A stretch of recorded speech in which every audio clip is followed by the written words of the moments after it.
Shalom, welcome back. Going to do things a little different today. This is doing this as a screen capture just because I want to go over some various information and make some connections that some of the subjects I've studied over the last few weeks have awakened a new perspective for me. Is really some things that I kind of intuitively knew and understood, but I ran across some studies and some like psychology that put all this stuff into perspective in a way that it made it very understanding, and it gave me some insights actually into what was going on in the first century between Paul and Jesus and the movements that both of them started. And so I want to share that with you. Before I do, on a personal note, a couple of weeks ago I made a video on the 25th of April, and it was basically a personal update. I was sharing the news of my divorce. I asked for prayers to hopefully be able to still restore the marriage, even though we were divorced. And I had a lot of people tell me they were praying for me, and I am very thankful for that. And in fact, your prayers did work. She ended up calling me that day, and we talked that day, and we kind of reconnected with each other. And so the next day she came over to my house, and we visited for a while and spent some time together. And over the next 5 days we worked out together a couple of times. We were talking on the phone, we were texting, everything was going really well. And then that Saturday rolled around. I guess it was the 29th or the 30th, or whatever Saturday it was after the 25th. And it's just like everything was fine one minute, and the next minute it's just like this sudden reversion back to the disrespect, the victim mentality, the reactionary abuse, and all the stuff that I've been dealing with for the last several months. And so in that moment, had a moment of clarity, and I realized things were not going to work out between us. I haven't spoke to her since then. And so if you are still praying at my request for prayers about the marriage, you can stop. God's released me from that. It's just not going to work out. So I do appreciate your prayers. Thank you very much. He did answer them in that she did contact me, but people have free will, and God's not going to force someone to stay somewhere they're not wanted or not willing to. And so yeah, that's done. I still need prayers for the job though, so please, if you could, I would appreciate that. So over the last few weeks, I've been doing studies on a number of subjects. One of the areas I was looking into, I mentioned that I was more interested in like philosophy and that sort of thing. I was doing a little bit of reading into that. I found a YouTube channel that for me was very helpful to me with the things I was going through in my personal life. And it's this YouTube channel, Philosophes. It's really kind of like a men's channel, I guess, but it's concerning philosophy. The person that runs the channel, he takes it like various philosophers like Carl Jung or Schopenhauer or in any of these Machiavelli, any of these like philosophers, and kind of condenses their worldview and their understanding down into like 15-20 minute videos, and they're very some of them are very powerful. And I was actually listening to a video that he did on Napoleon and some of the personal struggles that Napoleon went through, and something about this video just I feel like that it almost like broke chains off of me in a way. I guess the way I felt like I was in this cage that had been built up over months or maybe even years based upon things that people said to me, said about me, that has shaped my personal opinion about myself. And listening to some of these videos, and it's particularly that one in particular, it's like all these walls just came crumbling down. And so if you're a man and you're going through any kind of personal struggle, I would recommend checking out some of the videos on this channel and just listening to what's being said. I think it helped me. It made a world of difference to me, and I've actually had someone's actually contacted me in the last 24 hours and said, "Man, you're like." Just listening to you in your videos now versus the way you were before, like you're like a new person. And to be honest, I feel like a new person. It's just in that personal update, I said I probably wasn't going to make videos for a while, and then suddenly I start going through the Rock of Sure Foundation and putting out all this content. This guy is to thank for that. Like he I don't know. I don't know how to explain it. It's like a fire was lit under me, and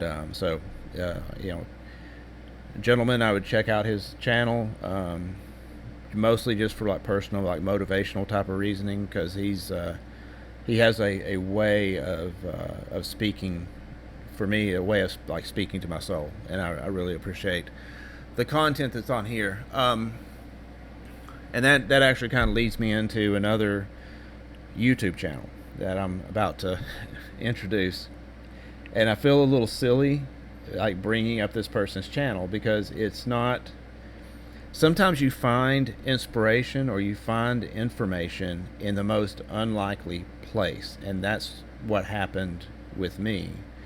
But this information awakened this perspective for me that I hadn't considered. And so sometimes people who are very thoughtful and maybe very intelligent,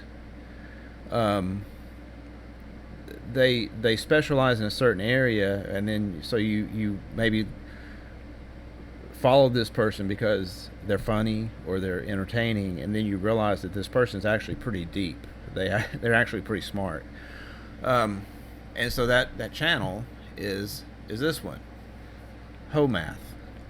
And this guy, I know it's unlikely, you probably can't believe I'm even mentioning this guy if you know who he is.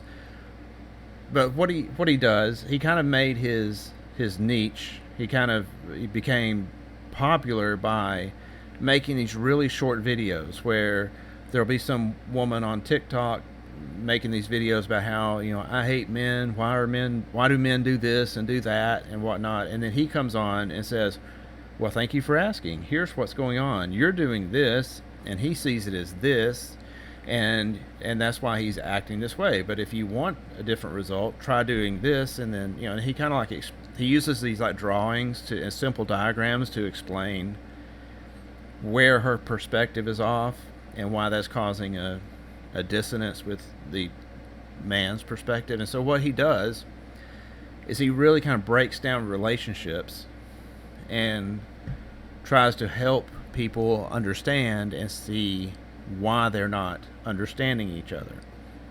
And his videos are funny, and they're kind of like, a lot of times he's kind of being sarcastic with the person that he's responding to. But so he kind of got popular by doing that, and then he started making longer videos, and he starts talking about psychology and other areas.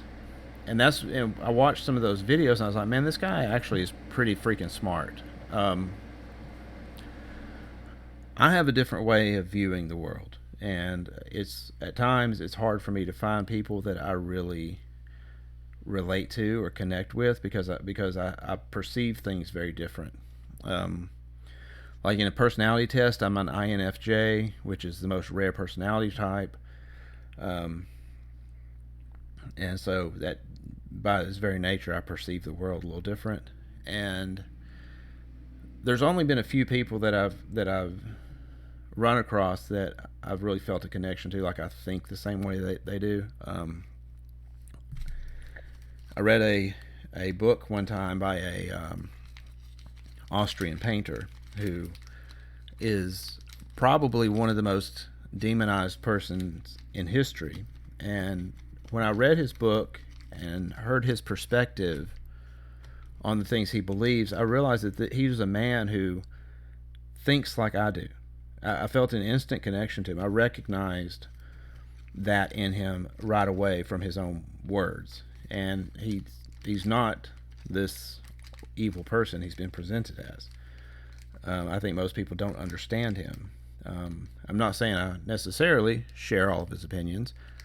I think he's been accused of a lot of stuff that he didn't do. But I'm just saying, I think like it. Like, we have the same thought process. We process information the same way. And so this person who I thought was going to be a very closed-minded, egotistical, like evil person, turned out to be very thoughtful, very deep, very having a high level of understanding about things, and it changed my perspective on him. Same way with Mr. Hoe Math here. He, the more I've gotten to know some of his deeper thinking in his videos, I recognize him as being someone very similar to me too. And he gets into some information about, and this runs into the area of psychology, and this is where I'm wanting to go. This is a chart that he actually put together. So again, looking at this chart, it's obviously put together by someone very intelligent. I mean, he's not just some goofy dude who does YouTube videos. He actually has a much deeper level to himself and a much higher level of understanding. So what this is, and I'm gonna zoom in. So if you can't read the words on this, don't worry about it yet. I'm gonna zoom in so you can. Essentially, these are different. So hopefully you can see my mouse up here in the top left corner, where it's talking about spiral dynamics, developmental levels. And so this is based upon some work by these psychiatrists, Don Beck, Christopher Cohen, Claire Graves. So these psychologists studied the levels of development that a human goes through, and this is the classification system they came up with. Over here under developmental levels, this is where some other psychiatrists did similar studies. They came up with very similar results, and so Mr. Hoe Math kind of combined these into one chart. So the stuff in this column corresponds to the things in this column. These words that you can't see right now, that's the way they summarized their studies. These three guys summarized their studies with this, this language. These scientists or doctors summarized their information with this. And then Mr. Hoe Math, he kind of consolidated this and came up with his own simplified version of these levels of development that he tried to make it more palatable for like a common everyday person. So this is more like the plain language version of it. And so basically what it is, I mean, if we look at any of these are all basically the same information. It's just three different ways of presenting it. So when you're born, every human is born into this beige instinctive stage. And so this is like when you're an infant and all you really understand is that you're hungry or you're wet or you're sleepy or whatever, and you have needs. All you know is your needs. You need certain things and you're going to cry until you get them. So this is your very basic type of level. Next you go up into this purple structure, and this is where you get a little bit older and you begin to realize that there are other people in the world and that your parents are there and your parents are separate from you. They're separate people. And then you get up into the red level and you realize that you have needs and you want to do what you need to do to get your needs met. So like down here in the beige level, you know that you have needs, but you're not really capable of doing much to handle them for yourself. But then by the time you're up here in this third level, now you're able to think about getting your needs and wants. You get more up into this blue level, and then that's when you realize that other people also have needs and wants, and so then that begins to affect the way you see the world. Like you begin to understand that in the same way you see other people, those people also see you, and they'll make judgments against or about you in the same way you make judgments about other people. And then, orange, you're now moving into this area where you're talking about basic ability to reason, rational reasoning, logic, measurement, proof. This is more like a scientific type of understanding. So when you get up to this level, then you're capable of scientific discoveries and that sort of thing. And then the green level, this is level 6. This is like Hoe Math. He describes this as you kind of get to be kind of hippie-ish. And so this level, even though it's a high level, it's not a very healthy high level, because in this level you understand that everybody has an opinion or a point of view, and that everybody's point of view is has some degree of validity to it. And so, but then you start thinking, well, there's no wrong points of view, and you think that everybody should just get along. And so it's kind of like you're in this stage where you believe that all these various opinions and points of view, you can kind of mix them all together and they should all get the same equal weight. And it's almost like you don't believe in separate levels of understanding or whatever. And that can cause chaos when you mix people together with drastically different points of view. And so if you get stuck in this level 6, it can create a certain level of chaos. When you go up to yellow, see, you're passing over this white line, and so you're going from what's called first tier reasoning up into second tier reasoning. And so in second tier reasoning, it's more about harmonizing. So like in level 6, which was green in the other side, it's all about everyone's unique and we should all be allowed to be who we are. But then when you get up to harmonize, that's when you realize that some people just aren't going to fit well together. So maybe in one place, like one location, the culture or the environment supports a certain type of understanding, certain types of opinion. And if you take someone from somewhere else and put them in there, their opinions and their lifestyle and their way of thinking will clash with the other people in this area. And so then now you want to harmonize. So you're moving up from level 6, where you have an understanding for everyone, and now you're up to level 7, which is we need to harmonize all these people. Let's figure out a way that we can live together and not clash and not fight. And so sometimes that might mean, okay, well, this person has a way of thinking, but in this area, it's not, this location is not the right place. And so they would probably be more comfortable and happier over in this other place where people think the same way they do. And it's like with harmony, you're trying to figure out ways to coexist while at the same time you're not creating a situation of chaos.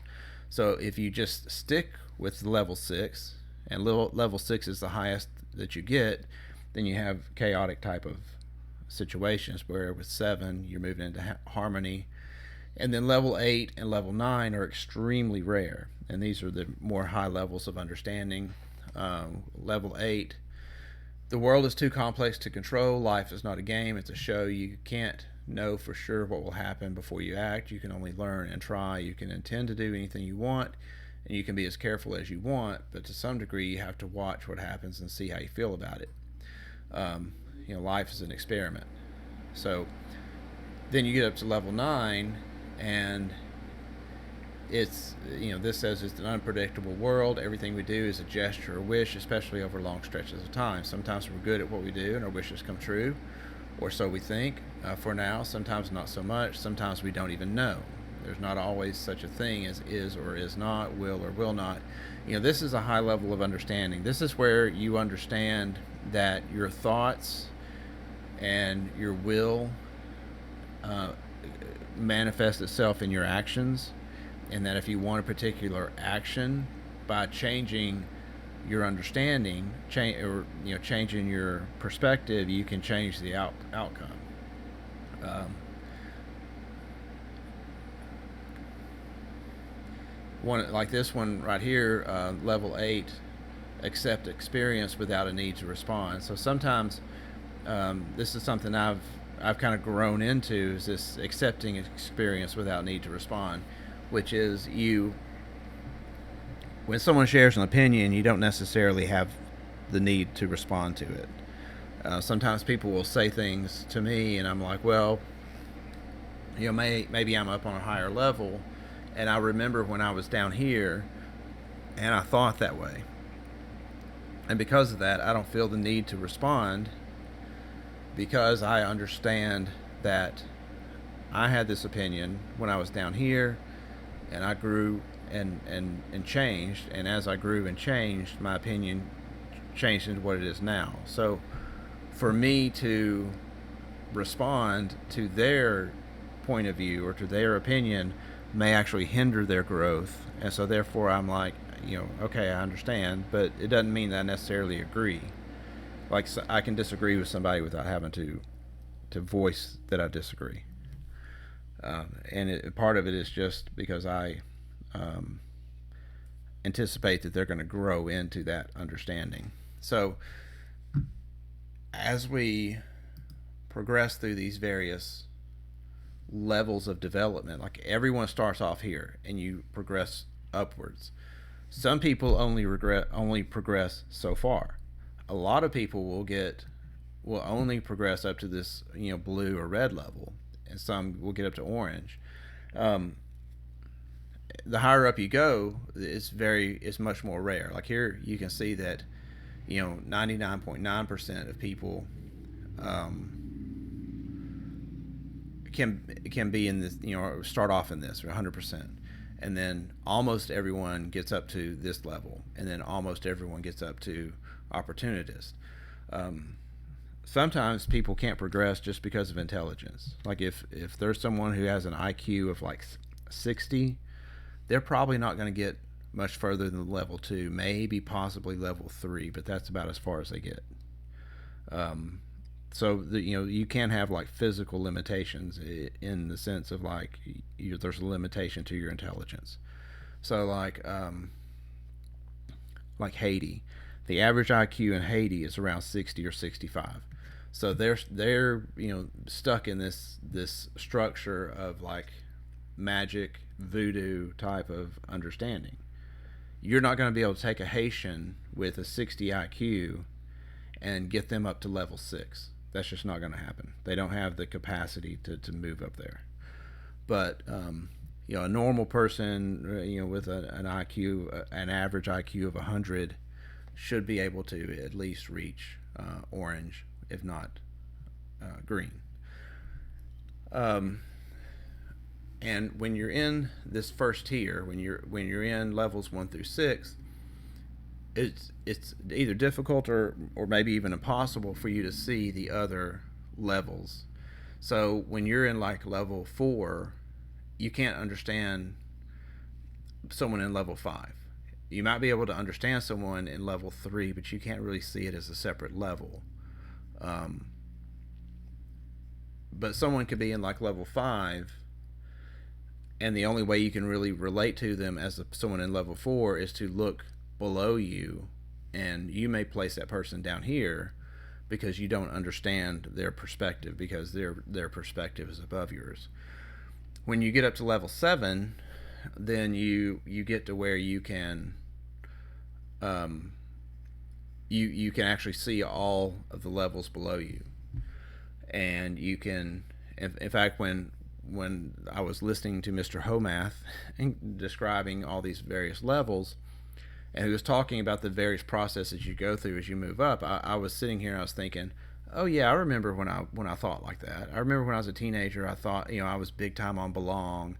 I wanted to be part of the group, and I remember when you're 18, you kind of regress back into this control because you want to control your life, and so it causes you to clash a lot with your parents.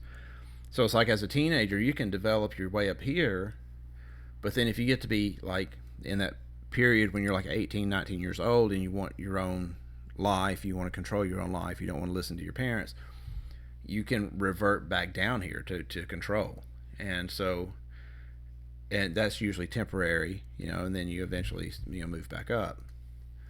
So you can actually like regress. Sometimes if you could be up here at a higher understanding, like a 5, and there's some trauma, and your brain will naturally like make kind of like a separate persona, and this is where you get into like split personalities. So if you have trauma when you're like at level 5, you may have this like split personality where you're down here, your personality's down here to level 3, and so if you feel threatened due to this trauma, you revert down to this level 3 for protection, or level 2. And then once the trauma is gone and once you're free from that split personality is still there, and it basically will lay dormant unless something triggers you, and then you could go down here into level 3 again and not realize that's where you are, and then you're kind of like in this flight or fight type of response. So like all of these various, I mean, it's really interesting. The longer I've looked into this, I actually, there's this gentleman up here, Ken Wilber. Now Ken Wilber, he's more of like a new agey kind of guy, but he did a lot of work on these various levels, taking from these psychiatrists and writing books on them. And so I read one of his books, and he gave, it's like I said, it's very fascinating. He talked about how, like, this level 6, which is kind of like the hippie level, he was discussing how in the 60s they did studies on the Vietnam War protests that were going on at Berkeley. And so they would interview these students that were in the protest, why are you protesting the war? And they would say, well, because we don't believe we should go fight other people. They should have freedom to be what they want to, and that sort of thing. And so you watch the interview, the initial interview with these students, and you're thinking, oh, well, they're on this level 6. They're up here in this hippie level, where everyone's perspective is valid, and we shouldn't go to war with people because that's their perspective. But then when the psychiatrist came in and actually studied the students and actually interviewed them and got more into their actual feelings, they realized that the majority of the students were protesting because they didn't want to be drafted. So they were actually down here at level 3, self-protective. They didn't want to be drafted and sent to this war. But they were mimicking the talking points of the guys up here at 6. And so it's not always that that it's easy to tell which level someone's at, because you can just repeat the rhetoric from level 6, but you don't really believe that. You're really in it to protect yourself. And sometimes, like, you could have a person who is progressing through these levels, growing up, and they're a teenager. They get involved in drugs, and so the drugs themselves, some types of drugs, will actually stop that person from being able to progress. I have a family member who, when she was a teenager, got involved in drugs, and so she was probably like 14 or 15 when this all started, and even today she's in her 30s, and she still has this mentality of like a 13, 14, 15-year-old kid, and it's causing a lot of problems in her life because she can't progress forward in her life because she's stuck down here in these low levels. So, like I was watching the videos on this, and I found it all extremely interesting. And at one point, I paused the video I was watching. I got up to walk away, and I had this like sudden realization. It's like this moment of clarity came to me, and I realized that Yeshua and his teachings, they're up here in these high levels. They're up here in levels 8 and 9. But most of society is down here in the low levels. In fact, at the time that Yeshua was walking the earth, there wasn't a single society that had reached this level of orange yet. Here you can see, like, it came into, it says beginning in the 1600s. It doesn't mean that there was no person who had this level of orange until the 1600s. It's talking about like large sections of society coming into this level of development mentally. But in Yeshua's day, the highest level that a society would reach was this blue level, which is level 4. And that's the level had only been around for a few thousand years at that point. So Yeshua is here at this high level, level 9, level 8, and he's speaking to people who are at level 4.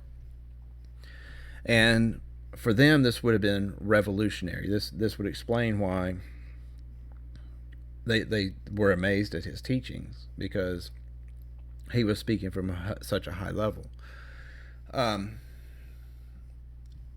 So when you get up to these higher levels, you tend to look at society from like this overarching point. And currently we know up to level 9, but that doesn't mean level 9 is the top level. Like, there could be levels 10, 12, 15, whatever. It could go up much higher. It's just this is as far as society has developed at this point. So Yeshua may not have even been level 9. He might have been level 15 for all we know. But so I look at Yeshua's teachings, and so like this is something I just intuitively knew when, like I said, I paused the video, I started walking away. I think I was going to the restroom or something, but I just like suddenly I stopped in my tracks, and I was like, I had this moment of realization, this moment of clarity where I understood it. And I also understood that Paul, when Paul comes along, he's taking Yeshua's teachings that were way up here, and he's dragging them back down into level 4. Because here you can see in level 4, let me zoom in so you can see it. Level 4 is where you start having these religious orders. It's about following the rules, right? Because you want to, level 4, belong. You want to belong in the group and be part of the group. And that's one of the purposes of religion, is it creates one of these groups that you belong into. You know, rules and roles. And so this is what was created through Paul. And this is where society has been held as far as like, you know, religious dogma goes. Now, as you go up, so if you talk to someone who's like a liberal, they see religion as being something primitive. And in the sense that it's just a bunch of rules that you follow, it is primitive. But when you get up into these higher levels and you get up into tier 2, you begin to see that this experience of spirituality comes back into play. And that's where Yeshua was at. Like, he was up here where spirituality was not about following a bunch of rules and having a bunch of do nots and do this and don't do this and do this other thing.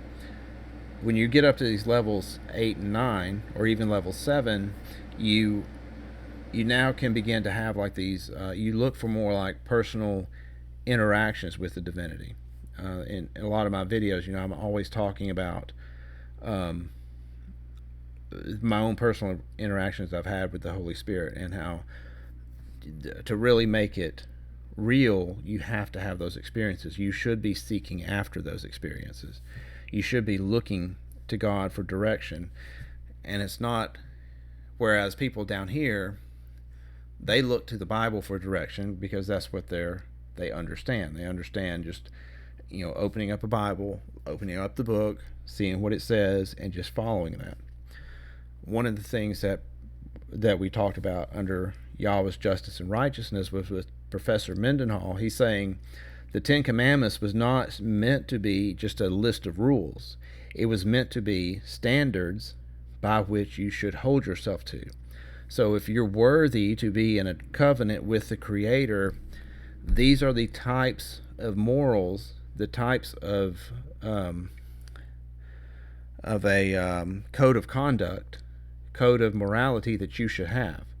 But it wasn't meant to encapsulate every single possible way or every possible situation you would come into contact with. You should be able to look at these general morality principles and then you should be able to determine how to conduct your life when you run across something that's not in the rule book. But of course, the scriptures has been expounded on time and time again because people were having to come up with new rules to fit specific situations, and that's where you come up with stuff like the covenant code, which is more like almost like case law, versus where Yeshua was trying to teach us to operate from this higher level so that we can look at these things that are said in the law, the moral code that's in there, and live our life through that moral code. And then you don't need a whole list of do's and don'ts, because there's certain behaviors that you understand as not being the type of behavior that you would partake in if you are a child of God. And if you don't understand that, if you're not on at least the second tier level in your consciousness, it's extremely difficult for you to understand that. And that's why in comments sections, like in my videos or even on social media, when I would try to explain this to people, there's people that just cannot get it. And you try to explain that to them and they can't understand. In fact, there's probably some of you watching the video right now that are having trouble understanding what I'm saying. So like telling someone that it's wrong to kill an animal for food when you have other options.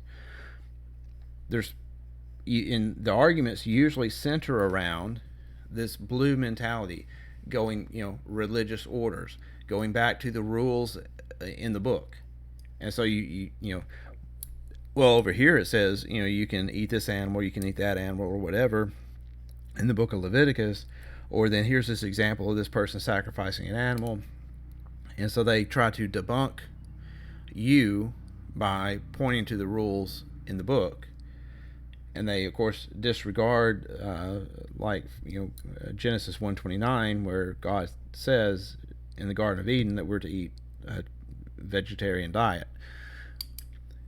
But when someone slaughters an animal for the first time, like I know that you get kind of numb to it once you've done it several times, but the first time you kill an animal, you feel that sense of wrong, you feel that sense of remorse. So it's a spiritual condition where if you're up here operating on this level, you should understand that thou shalt not kill also applies to all the creatures, because they're all God's creation. And this would have been the levels in which Yeshua was operating from. But you try to explain that to someone who holds to some of these traditions of the Bible being inherent and the Bible being our guide to lead us to all truth, and they can't understand that. They'll accuse you of just picking and choosing what to believe, which is in a way is true, but what you're trying to pick and choose is not what you like. See, people down here in red, they pick and choose what they want to follow, whatever agrees with them. But when you're up here on this higher level, you're picking and choosing what God desires. And this is what Yeshua says in the scripture. He says, he who does the will of my Father. And it's, he's not pointing to necessarily rules, he's pointing to the desires of his fathers. Give me just a second. One of these said, it was talking about how you're in these higher levels, you understand that the world is really just made up of wanting like what you want. I'm sorry, I know I'm scrolling all over the place. I'm trying to find it.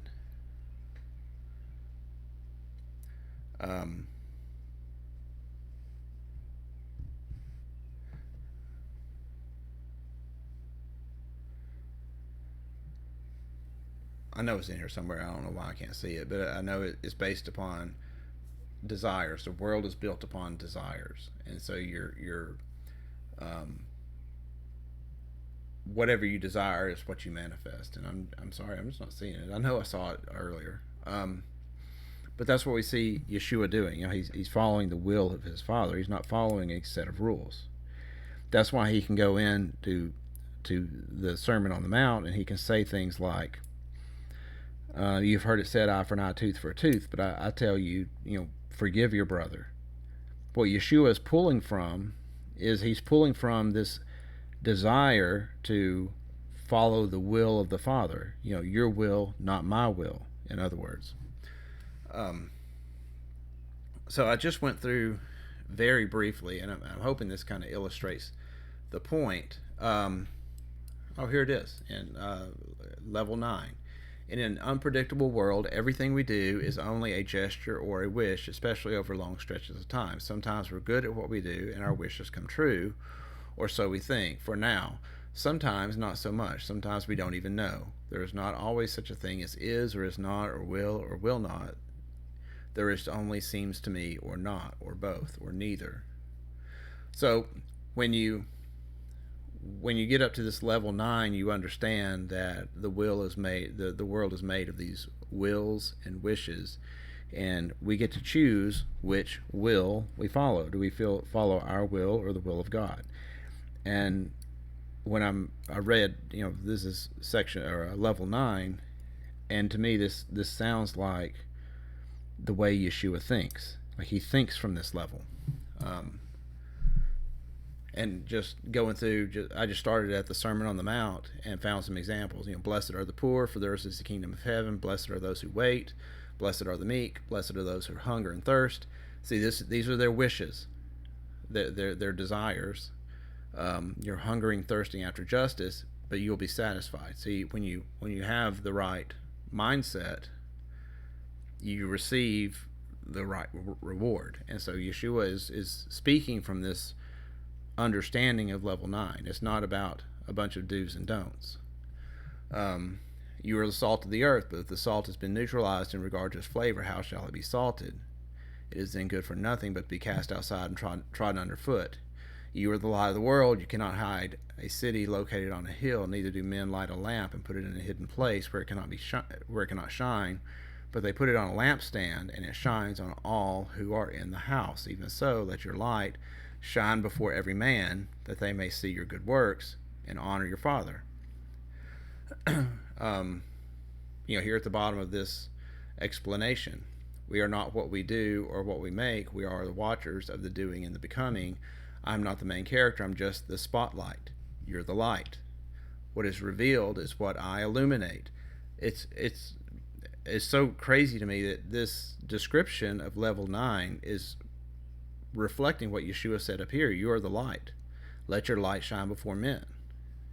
He's demonstrating this higher level of development, and he was expressing it in a world that couldn't even understand it because they're 4 or 5 levels below him. You've heard that it was said to the ancient ones, you shall not murder, and whoever murders is guilty of the judgment of death. But I tell you that everyone who has grieved the spirit of his brother shall die in judgment. Whoever says to his brother, you are good for nothing, shall be guilty of judgment before the council of the congregation. Whomever shall say, you mad fool, shall be in danger of the fires of Gehenna. So, your actions, your mindset, and the things you say to each other, are you shining a light on things, or are you enveloping people in darkness? What he's saying is that your actions manifest themselves in the world. If you're spreading darkness, you're going to make the world dark. If you're spreading light, you're going to brighten the world. You shall not commit adultery, but I say do not be enslaved to desire, even by sight and appearance. For I tell you, everyone who sees a wife and covets her has committed adultery with her already in his heart. Again, this is promoting that higher level of understanding that your thoughts manifest themselves in actions. And the world is made up of our wishes and desires. And if you control your desires, you can control the world. You control the way and what is manifested in the world. Adultery doesn't start at penetration. Adultery starts when you start lusting after something that's not yours. And then it grows when you start expressing that desire to the object of your desire. It culminates with the actual act of adultery, but it starts much sooner. This concept, I mean, this is a higher level of thinking than what one would expect to find in the first century AD. You have heard that it was said in the Torah, an eye for an eye, a tooth for a tooth, but I tell you, don't repay evil for evil. But whoever strikes you on the right cheek, turn to him the left also. If anyone opposes you in judgment and takes away your coat, give him your shirt also. Whoever compels you to go 1 mile, go with him 2. Give to him who asks of you, and don't turn away him who desires to borrow from you. I mean, I hate to keep saying the same thing over and over again, but this is what he's demonstrating to you. Is this it's a way of conducting yourself in life that goes against what most would have considered just common sense at the time. You know, you're not returning evil for evil. You're returning good for evil. And in doing so, you're going to change the whole direction of the world. You have heard that it was said to those of long ago, you shall love your neighbor and hate your enemy. But I say, love your enemies, do good to the one who hates you. Pray for those who persecute you and oppress you and despitefully use you. Be kind and merciful, as your Father is kind and merciful, so that you may be children of your Father who's in heaven. Praying for your enemies, doing good to those who hate you, that in itself is you're mimicking the way that your Father shows kindness and mercy. And so in order to do that, you're basically bringing the manifestation of the kingdom of heaven to earth by following these guidelines that are being spoken by Yeshua. You know, Yeshua, he appears to be giving you rules like do this and don't do that, but what he's really doing is he's in the same way the Ten Commandments was meant to be a code of morality, not a list of do's and don'ts. He's doing the same thing here. He's trying to instruct the people, we're in the wrong state of mind. You need to change your mindset, and when you change your mindset, then you change the world. Beware that you don't give your gifts to the poor before men so that they might see and praise you. If you do, you have no reward from your Father who's in heaven. At that time, Yeshua said to his disciples, when you pray, do not raise your voice and do not be like the sad hypocrites, for they love to stand and pray in the synagogues and in the corners of the courtyards and pray with haughty speech that men might hear and praise them. Most certainly, I tell you, they already received their reward. So, in other words, he's saying don't fall back down to level 4, which is belong thinking. Belong. When you belong, when you're in this mindset all the way down here,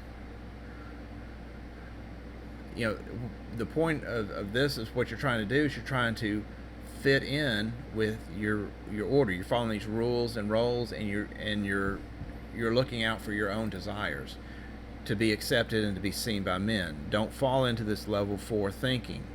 What you need to be doing is you need to be trying to understand and do the desire of your Father in heaven, not the desire of these men that are watching you. This is not a competition against them. Your mindset should be on pleasing your Father and doing what's pleasing to him. When you do that, when you're seeking to please your Father, you don't worry about what other people think of you. When you do that, then you can get up into this mentality where you don't have to respond every time somebody disagrees with you. Accept experience without need to respond, because you're operating up here at this higher consciousness. And when you start operating and going through the motions of these higher consciousness, you actually move up into them. I mentioned when Hoe Math was talking about these various levels, and I kept thinking, oh yeah, I remember when I was there. I remember that. I remember when I was a teenager, I thought that way. Well, when he gets up to level 7, the first thing he said was, usually people who are at level 7, they can look at these other levels and they can remember when they were at those levels, which was crazy because that's exactly what I was thinking. I was like, so it was a moment of clarity for me, and confirmation that there is actually something to this.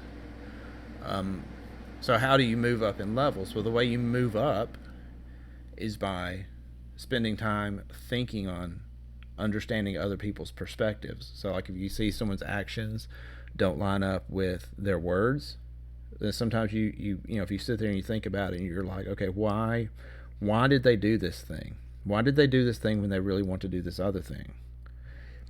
And as you begin to think in that respect, sometimes you begin to get this insights and you begin to understand people's motivations. And when you understand their motivations, you can sometimes understand that they really don't desire what they think they desire. And it's by doing this that you it's like exercising your brain to be able to see these various connections and these like contradictions, and understand that there are no coincidences, there are no accidental contradictions. If there's a contradiction, there's a reason for it. If there's a coincidence, there's usually a reason for it.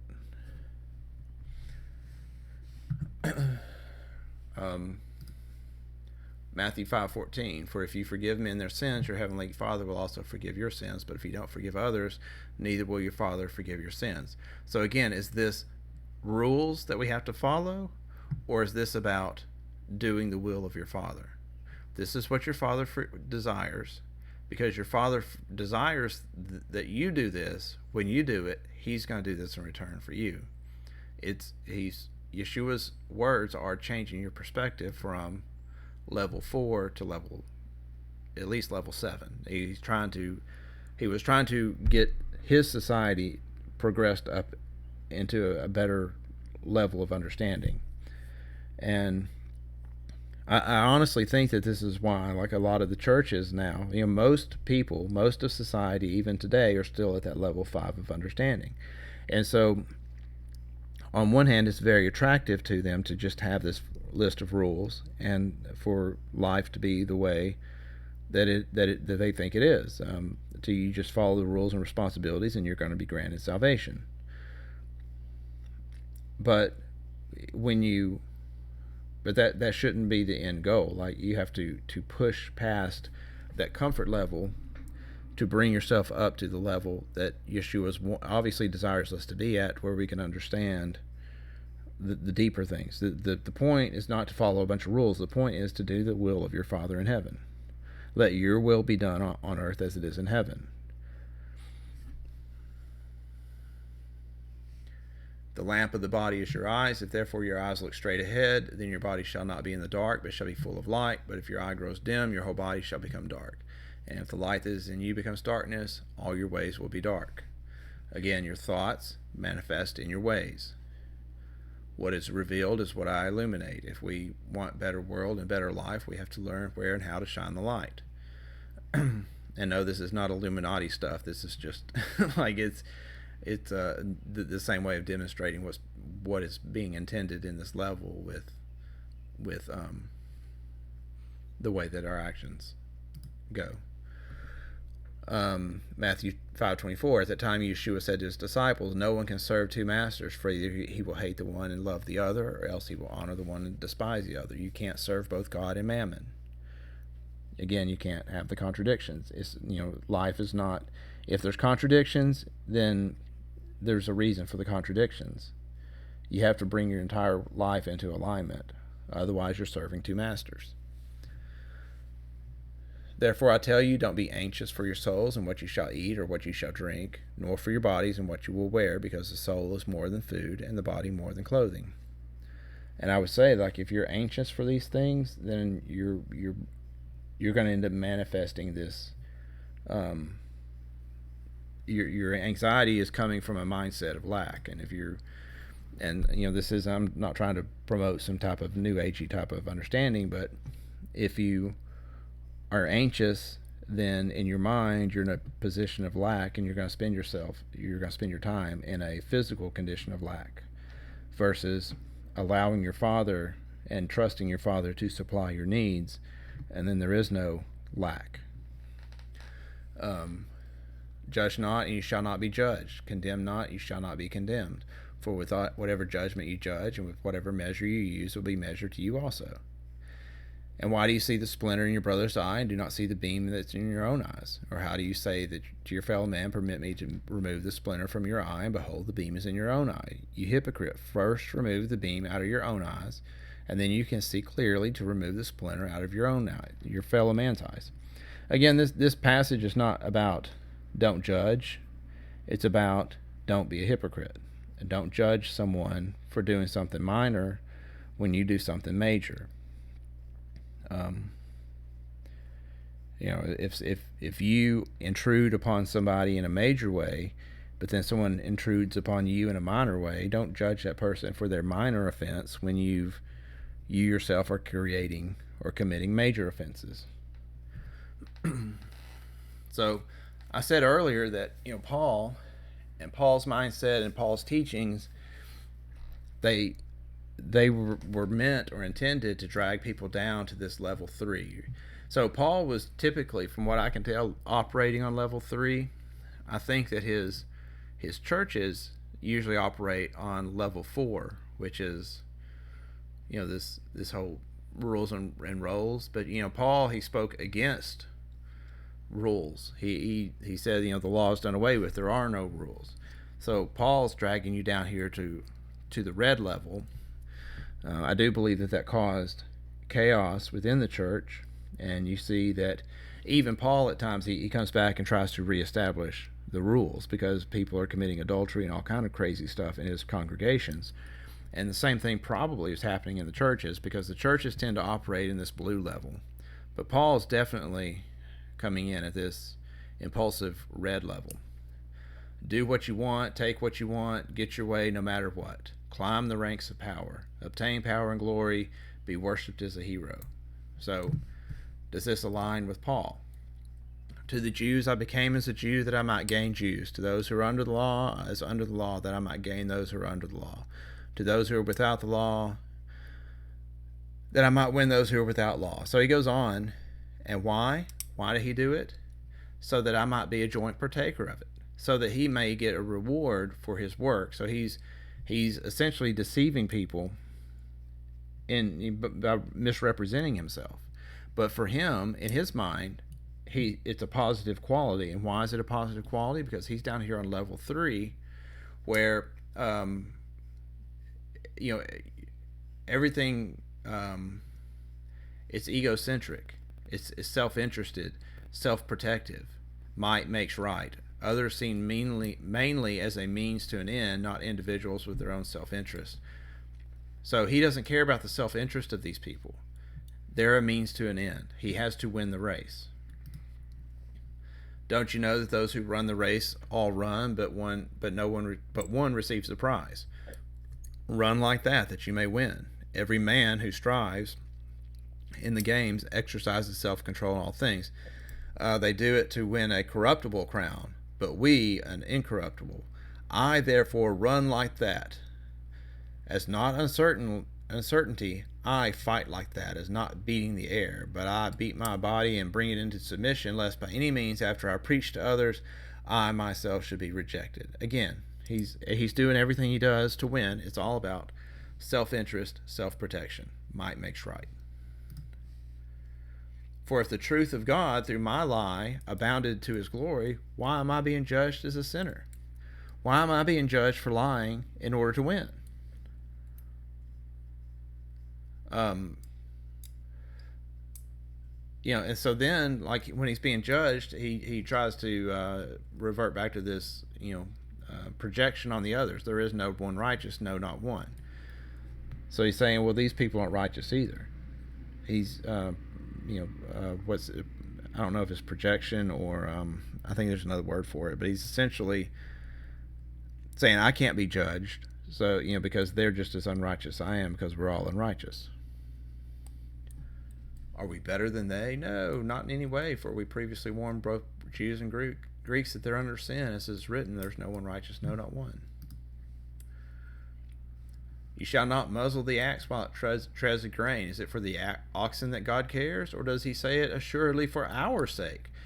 God wrote that passage just for Paul, so that he could, eat of the tithes of the assembly. It is written for our sake, because he who plows ought to plow in hope, and he who threshes in hope should partake of his hope. If we sowed you spiritual things, it's a great thing if we reap your fleshly things. So why is Paul interpreting this verse to be about him being able to get money from the congregation? because it's all about focused on his self-interest.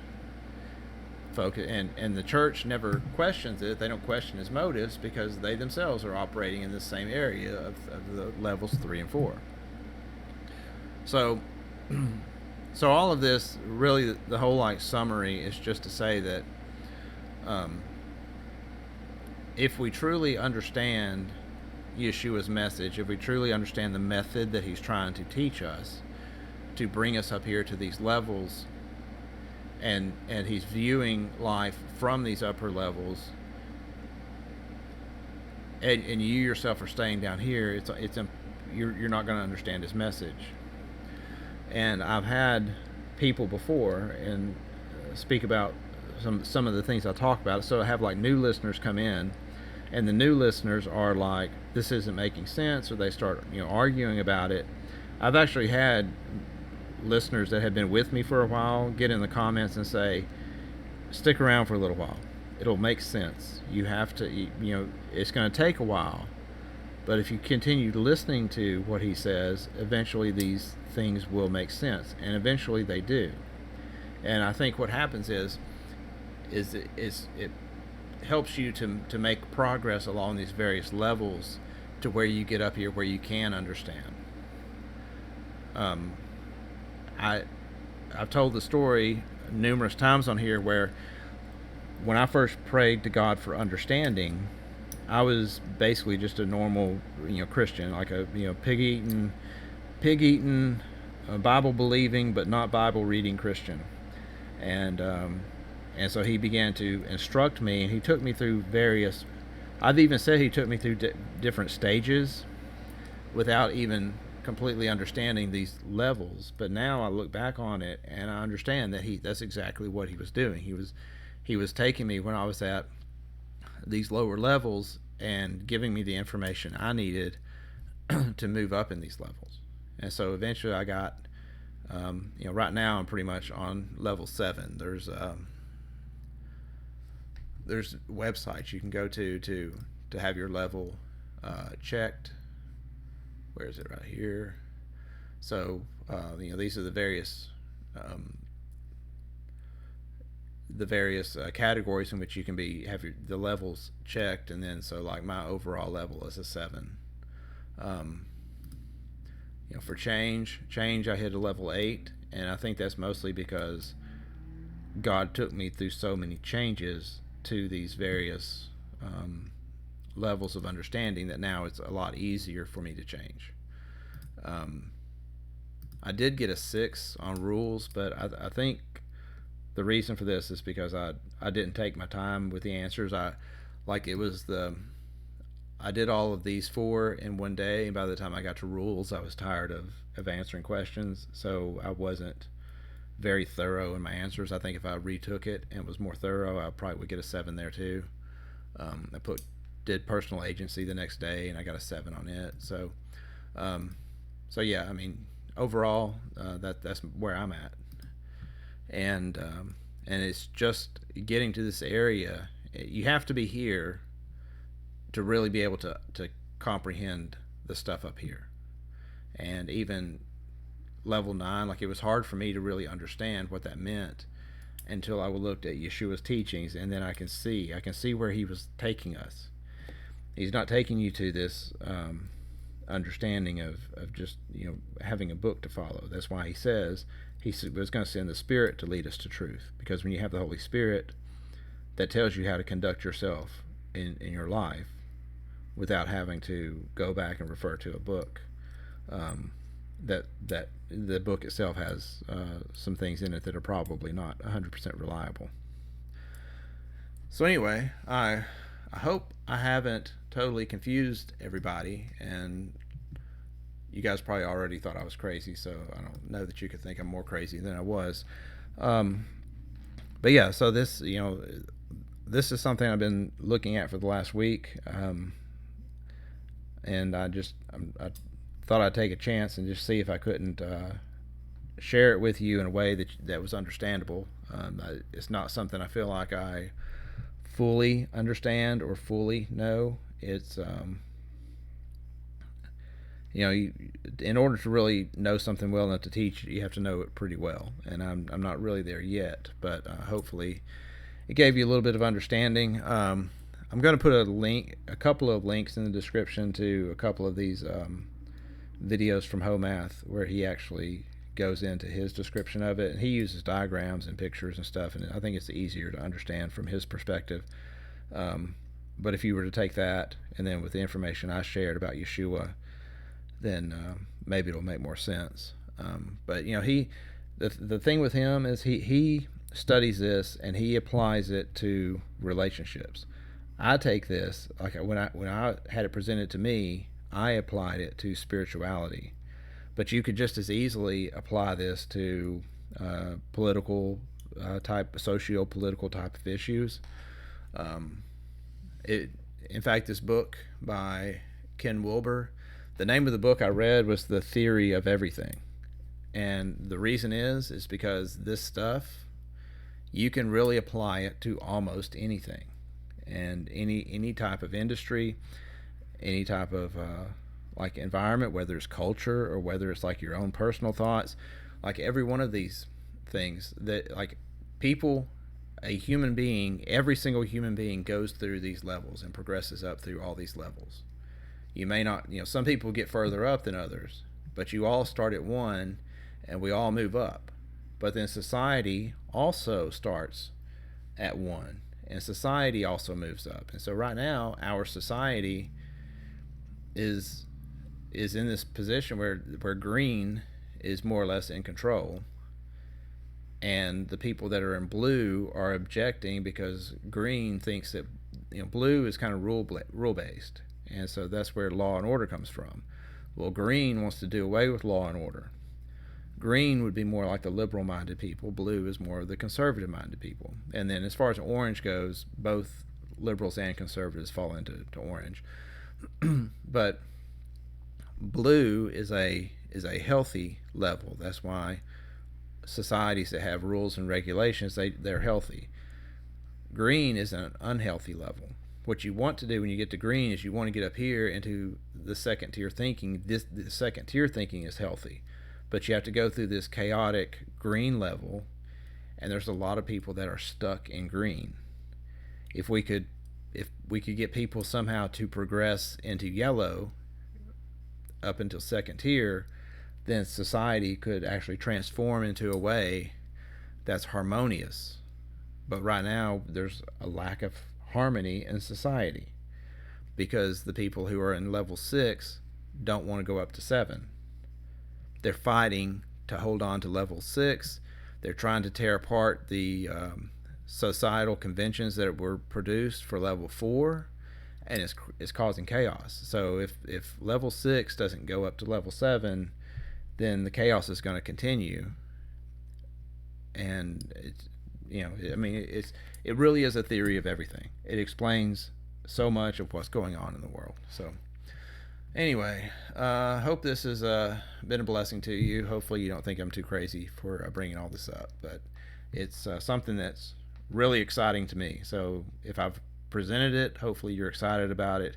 If you're not excited, it's probably because I did a terrible job explaining it. So thank you for listening, and shalom.